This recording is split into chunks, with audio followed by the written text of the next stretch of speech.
Welcome back. New guidance from the CDC. It's putting an emphasis on safe in-person learning as school-age children return to the classrooms this fall.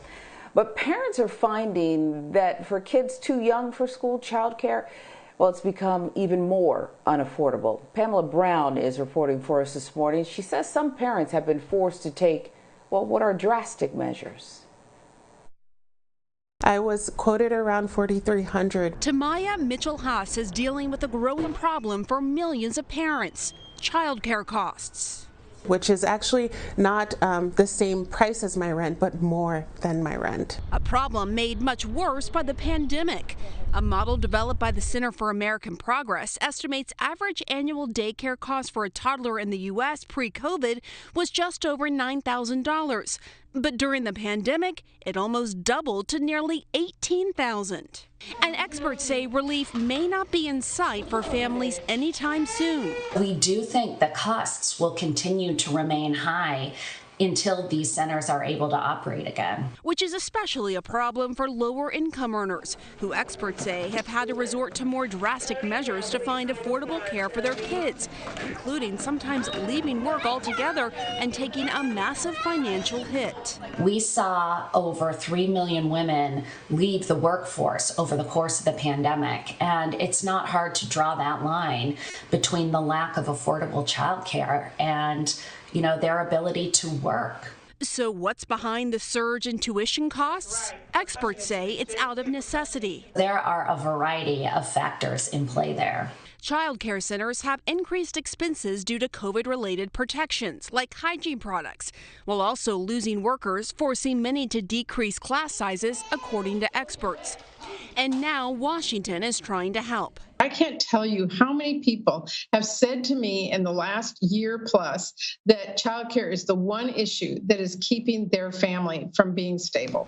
Under this year's COVID relief package, families could get up to $3,600 for each child under the age of 6 in their household, and up to $3,000 for any others up to the age of 18. It also gives $39 billion to child care providers, and some of that must be used to help struggling families. Help, experts say, is key to truly getting America back to normal. In order to really fuel our economic growth, care is an imperative. Wow, that is shocking.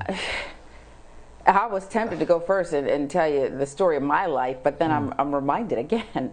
You got 3 kids? Yeah. I can't even imagine what flies out of the bank account for you and so many other families out there. But something has to be done, because it's like, at the end of the day, some people look at the balance sheet, Shannon, and they say, what exactly am I working for? It's all just, it's leaving before it even, Yeah, I have family members who say it's better to stay on unemployment or even welfare because they make just as much being able to stay home with their kids and not work than to try to work all those hours. You don't see your kids, you're working 2 and 3 jobs to afford this child care to take care of your family, and it's not worth it at the end of the day. And so that's why they're getting into these situations where people can't get off welfare because they can't afford to. So, people look down at those people, but they're just trying to survive and also find some time to spend with their children.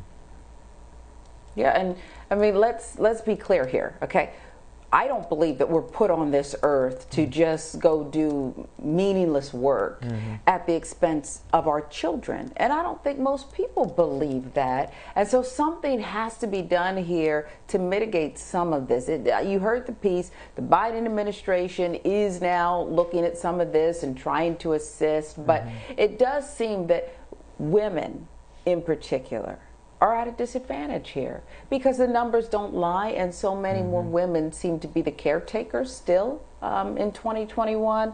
But I do think it's time to stop just talking about it, lamenting about it, lying about it when it comes to people who take and need assistance because they need more assistance.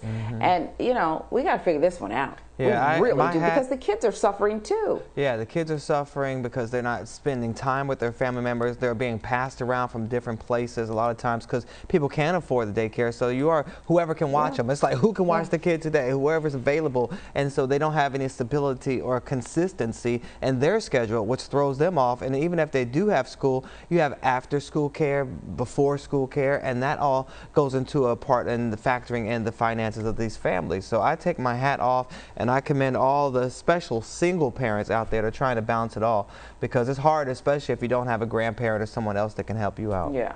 I don't know how to do it. Yeah, and let me say this too, because it is very difficult for people, but they make it work. They've been doing it since forever. But also these small businesses, you know, these child care centers, it's not like people are by and large trying to get over, okay? When you put in the added measures, the pressures, the COVID, the this, the that, everything the pandemic brought, and then before, the insurance, you know, you're caring for people's, you know, children, it's a lot. So hopefully some things will get done there. But $18,000 a year they talking about? I'm like, wow. Wow. Yeah. I'm in the wrong business. I need to go into child care. Maybe I'll start that. You want to open a center? Right. But I'm not going to watch the kids, but I'll go in with you. Okay. I'm Daddy not Duty. watching the kids. Remember that movie? Won't be good. Daddy Duty? We'll have that. I do. I do. Daddy's daycare. Okay. There you go. You do a little reality show too. We'll get paid off of that too. Not a bad idea. All right.